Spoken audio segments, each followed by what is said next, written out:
Hi, Doug Van Eaton here. I'm going to talk a little about the reading on market efficiency.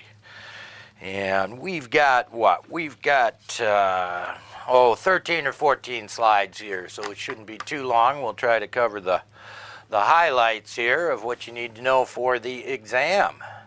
So let's bounce on to this first slide here that says, what are efficient capital markets? Well, what we're talking about here, we're not talking about efficient functioning, right? When we talk about well-functioning securities markets, we're talking about the bid-ask spread, low commissions, orders come in without huge impacts on price, and things like that. That's an operational efficiency. Here we're talking about informational efficiency, which is really a statistical concept. The idea is that the information that's available is incorporated or reflected in securities prices. If you can't use that information to predict future security price movements, to predict future returns. And so we see our second bullet point here. We're going to say prices are efficient with respect to some particular information set. If investors can't use that information to beat the market.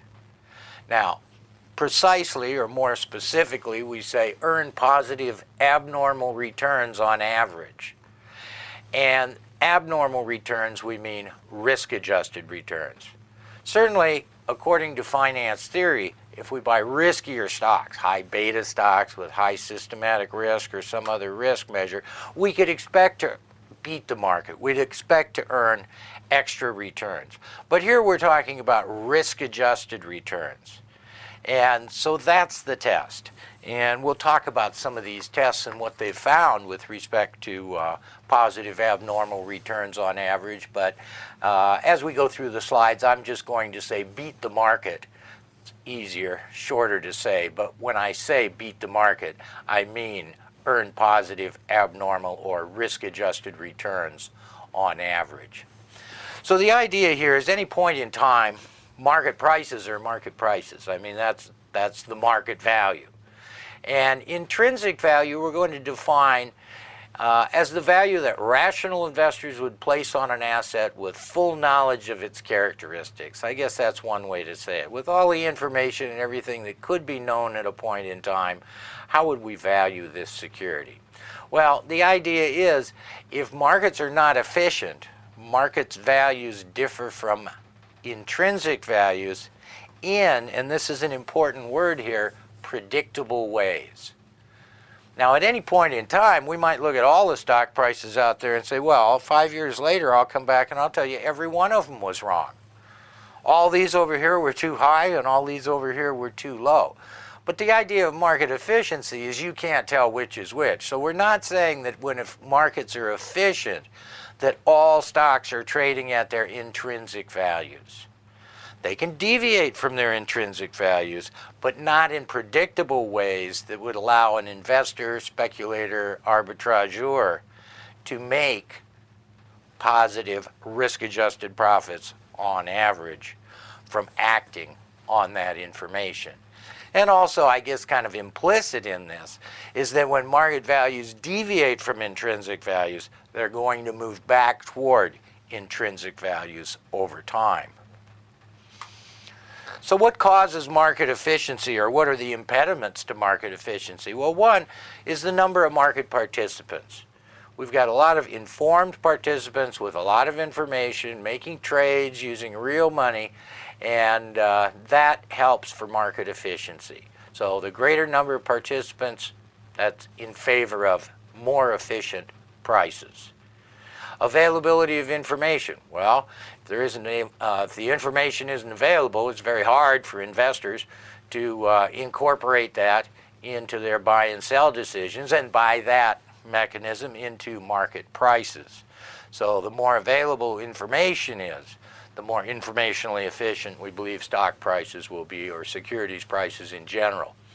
If there are impediments to trading, such as bans or restrictions on short sales, this is going to impede price efficiency.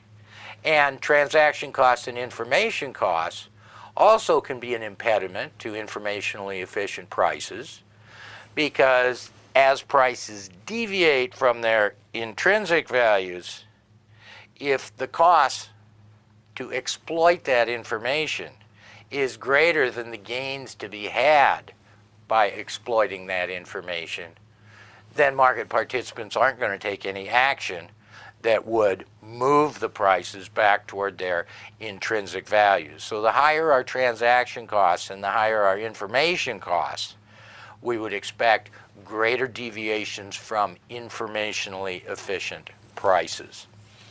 Now we need to describe three types or three forms of the efficient markets hypothesis. This goes back to the work of Eugene Fama, originally published in 1965, a breakthrough at the time in which he said, well, if stocks are properly priced, then their movements are going to be random. They're not predictable. And this has implications for technical analysis as well as for fundamental analysis and basically stock analysis as we know it's practiced. So let's take a look at these three forms, and we'll start out with the smallest information set. And this is market information, and market information here means prices and volumes. So trading information, okay, purely trading information. And one reason it's set up this way is that this is what underlies pure technical analysis.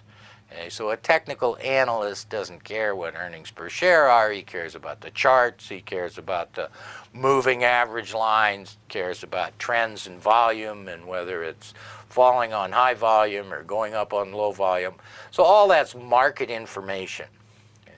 Well, the weak form of the efficient markets hypothesis says that you cannot beat the market using market information. And if that is indeed true, then we say the weak form of the efficient markets hypothesis holds. The implications are, if the weak form holds, then there's no benefit to technical analysis. That information is already incorporated into securities prices, and you can't beat the market structuring portfolios or making trades based on that information. Now, the second form we want to look at is the semi-strong form.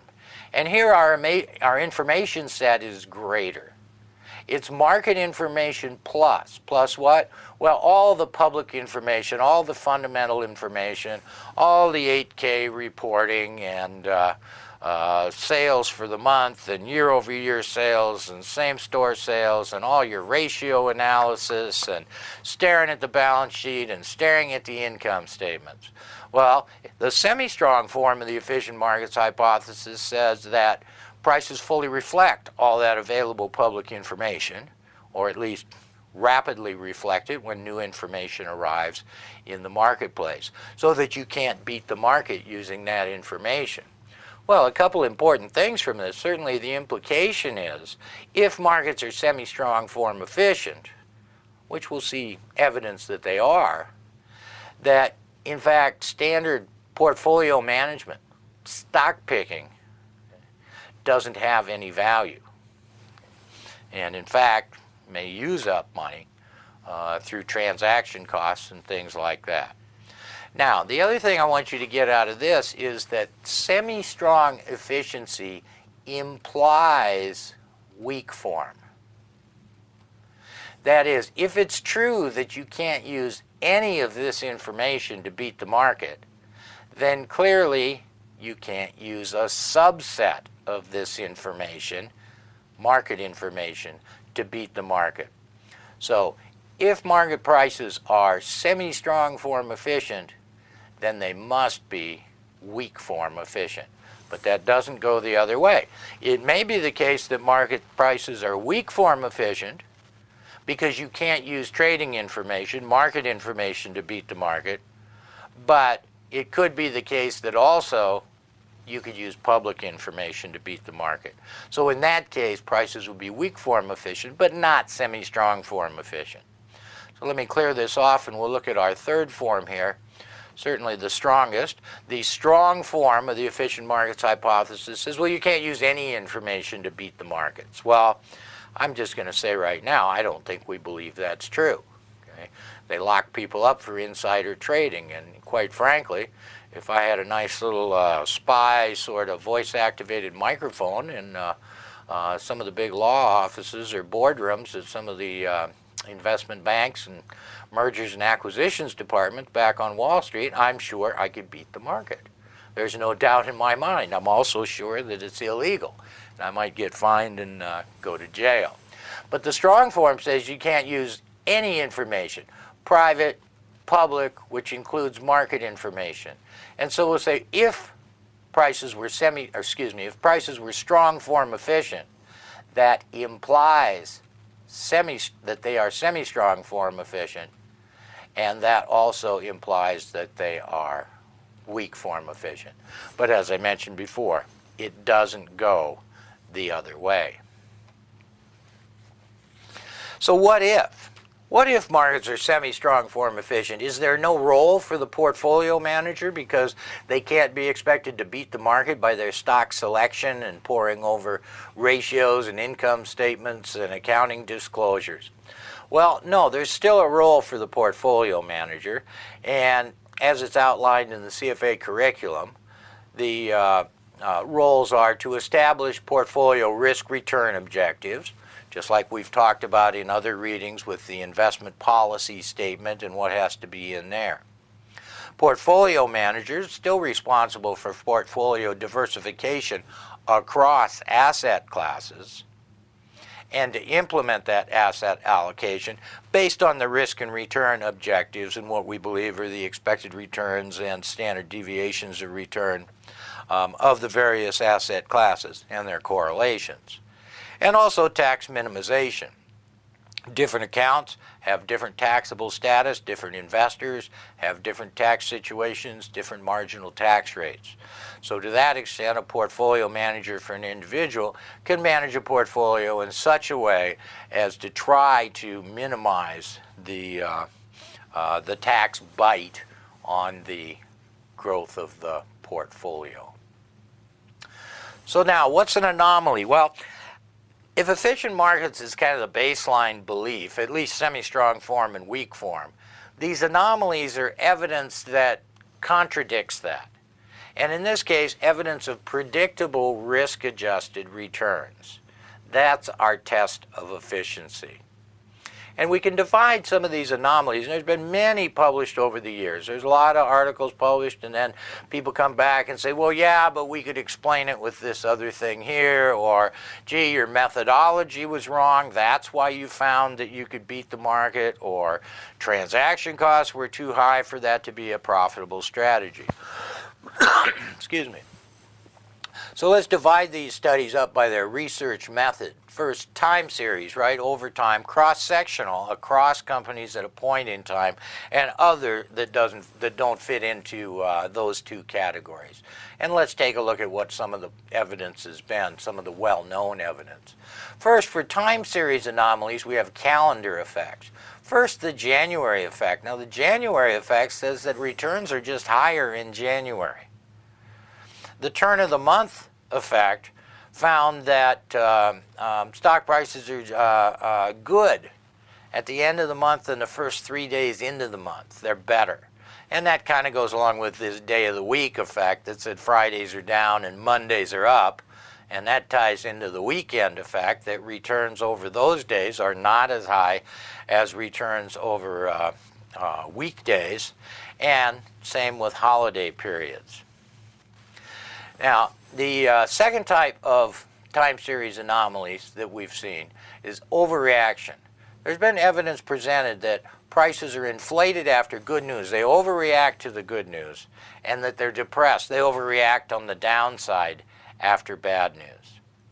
And the last one here is momentum, and momentum is, it's like inertia, only with movement, I guess. With momentum, it says that firms that have had high returns over 3 to 6 month periods, I think, are the most popular ones they looked at. If you bought those well-performing stocks, then you'd have good returns some period after that. Predictably, better than average returns so that you could beat the market. And this also turned around on the other side, is to say the stocks that had done poorly over 3 to 5 months continue to do poorly relative to the market or on a risk-adjusted basis. So those are some well-known anomalies based on time series analysis. Now, in terms of cross-sectional analysis, there's been a lot of report on a size effect, that small capitalization stocks outperform large capitalization stocks on a risk-adjusted basis. But I'll tell you, these studies came, I think the first one about 1981, and this was on data prior to that. Well, subsequent studies looked at the same data set and found a similar thing. But what's been found since then is, one, that effect didn't carry through for other time periods. It's not true over all time periods.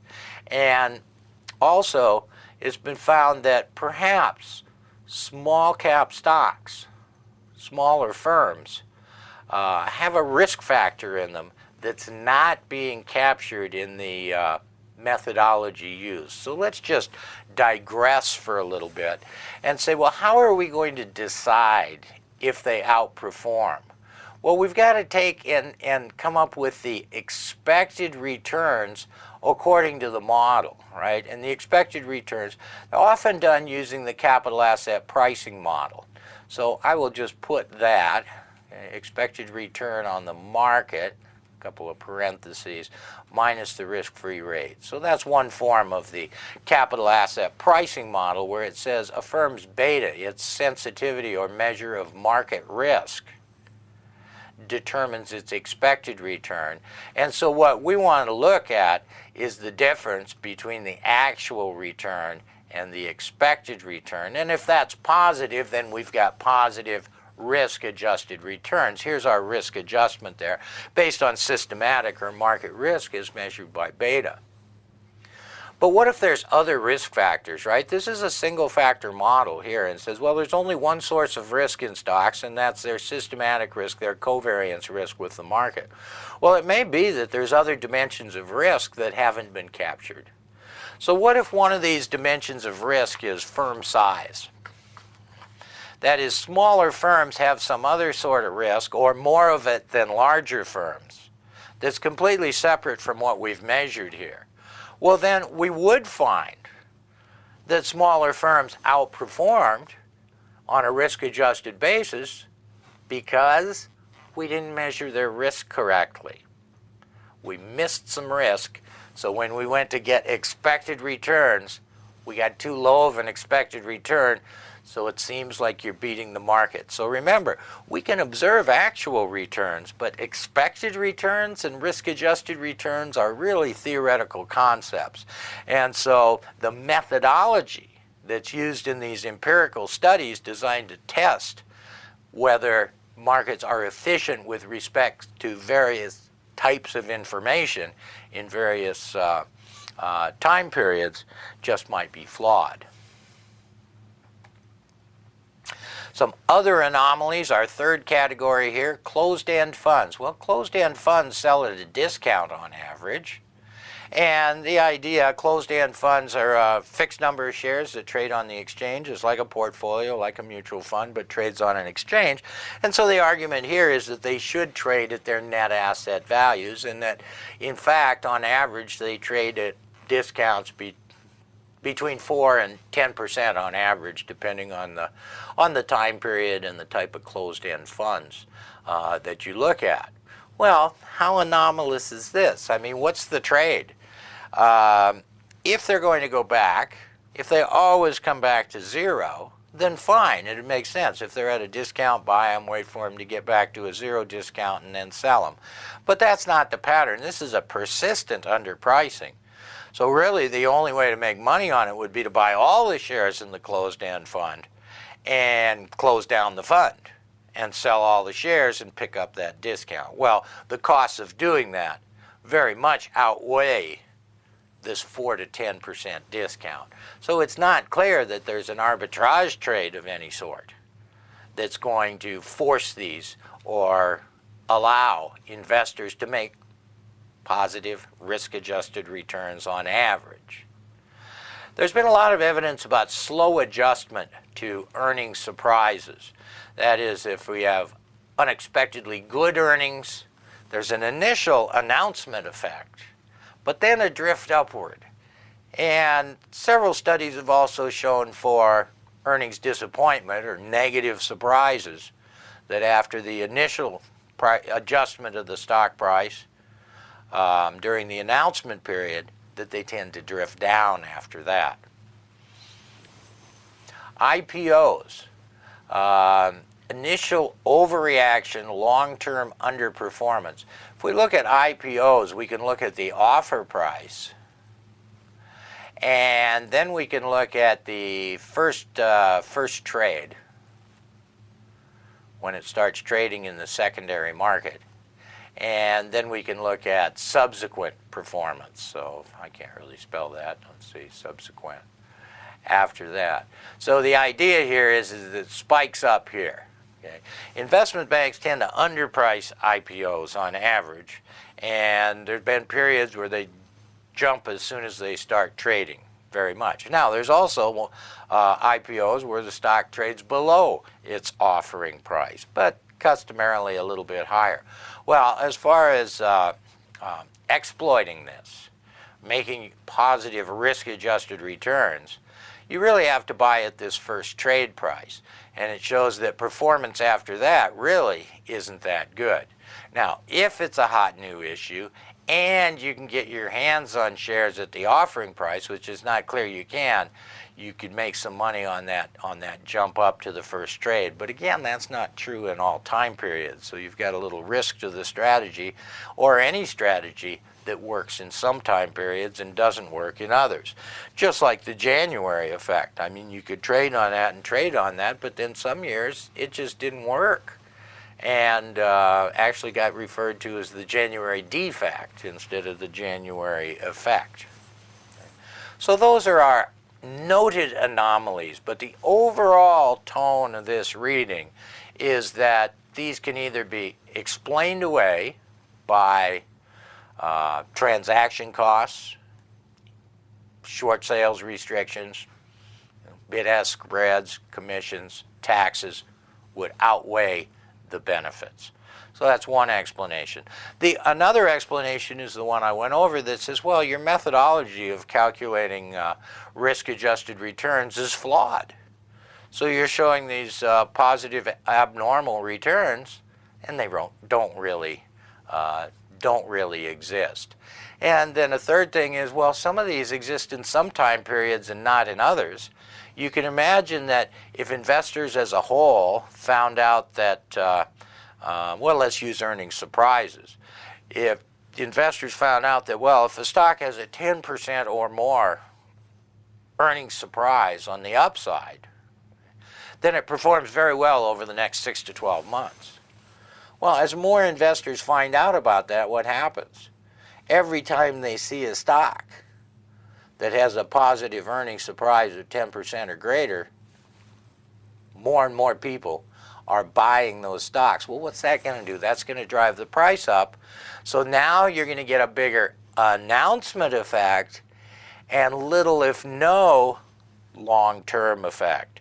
So as anomalies, if they become known and investors really believe in them, they can still go away just because of the activities of people exploiting them.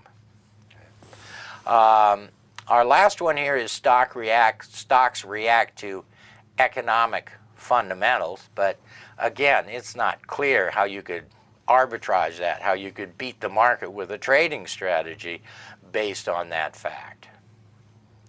So let's talk a little bit about data mining. If you get real interested in data mining, or even semi-interested, there's a great article by a couple old classmates of mine, Grant McQueen and Stephen Thorley, who were at BYU and wrote an article in the Financial Analyst Journal 1999 about data mining, and specifically kind of focused in on the Motley Fool and their selection criteria of 4 Dow stocks that did the worst or something like that. And it's called mining fool's gold, so you might enjoy that. But what they highlighted in there is a couple of things. Data mining can occur, let's say, innocuously.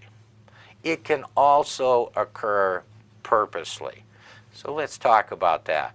And point 1 here says analyst tests of many different strategies will result in some that show positive abnormal returns just by chance. So imagine that we've got 100 researchers out there, and each of them have a different idea about how they should structure portfolios to beat the market. Someone wants to invest on cash flow return on investment, and somebody else wants to use PE over growth, or whatever metrics they're using and analysis they're using. One wants to use earnings surprises, one wants to use dividend increases, whatever it might be. So now we've got 100 researchers doing 100 studies, and let's just say, for the sake of argument, that market prices are semi-strong form informationally efficient. Well, in that case, 5 of these studies are going to find significant abnormal returns just by chance, right? That's the idea of a hypothesis test. You set the critical values so that you're only, when the null hypothesis is true, you're only outside of there 5% of the time. So out of 100 tests, 5 are going to show statistically significant abnormal returns, even though markets are semi-strong form efficient. So that's the idea of data mining. You've got researchers going back to the same data and back to the same data. Well, some are going to find positive abnormal returns just by chance. And in that case, there's certainly no reason to believe those are going to carry on into any subsequent time periods. Now, I guess a little less innocuous and more nefarious would be a researcher that goes back into the data and just keeps trying things until he finds a selection strategy for portfolios that works, that did earn positive abnormal returns over the period. But when they just tell you, yeah, we found statistically significant returns of this size, it doesn't tell you how many tests they did, how many different metrics they tried or methods of portfolio construction they tried in order to find those. Again, it's just in the data. During any time period, there's going to be some strategy that worked. I mean, back when I was a broker, my hindsight got very good. I can look back 6 months and tell you exactly what portfolio construction method you should have used, or even 2 months or 2 years. The problem is that those results don't carry forward. So that's why we've got it in red here. No reason to believe these strategies uncovered by data mining will work in the future. And that's a problem. So what's the current evidence and the current take of this reading on market efficiency? Most evidence appears to result from the methodology. Remember, I said our expected returns estimates are based on some model of returns on risky assets. And if these models aren't perfect, that methodology is going to show positive abnormal returns to strategies when really we've just ignored some dimension of risk. Many anomalies that have been reported as statistically significant just aren't profitable when we consider trading costs, transaction costs, bid-ask spreads, commissions. So there's no reason to exploit them. Some strategies have ceased to work after being identified, and this may be time period specific and go along with this next bullet point. Some strategies only work in some time periods. And our last point here, portfolio management should not be based on anomalies with no economic basis. So if you've got somebody that's done some data mining and comes back and says, you know, you should really buy stocks that begin with the letters A, C, L, M, R, and T. If you bought those, you'd beat the market on a risk-adjusted basis. Well, that may have worked fine over a 5-year period for a study, and I'll bet if you let me pick the letters, I could find one that would work. But that doesn't mean there's no economic basis for it, and there's no reason to believe that pattern's going to repeat itself going forward. Okay, well, if this hasn't been wild enough, let's take a minute to talk about behavioral finance, which has been on the forefront here for the last 20, 25 years or so. Okay, so the behavioral finance guys have gone in and said, well, investors behave in ways that are not rational. As an investor myself, I know that's true. I know in my gut that's true. When I'm looking at a security, trying to decide whether to sell it or not, I'm thinking about what I paid for it. And that's not rational, right? Rational finance theory tells us that at any point in time, I look at that stock, I look at what I determine its intrinsic value to be. If that intrinsic value is higher than the market price, I hold on to it. If it's lower than the market price, I get rid of it. But I think about what I paid for it. I'm sensitive to gains and losses. And investors also have cognitive biases. That is, biases in our thinking, so we're not perfectly rational. Well, that almost goes without saying. So what are some of these behavioral finance issues that have been discovered, documented, confirmed by certain tests? Well, one is loss aversion. For a rational investor, according to finance theory, our risk and return relationships, trade-offs are very smooth and symmetrical. But it turns out that people really dislike losses more than they like gains. I know I'm like that. It's one reason I don't gamble in Las Vegas or Atlantic City or whatever. I just hate to lose. I like to win a little bit, but I really, really hate to lose. So there you've got it. And it's the same way with stocks. If I buy a stock and it goes up and I sell it and make money, I get to think that I'm smart. I get to think, yeah, you beat everybody else. You knew what was going on. Now, if I buy a stock and it goes down and I have to sell it, well, it's just the opposite.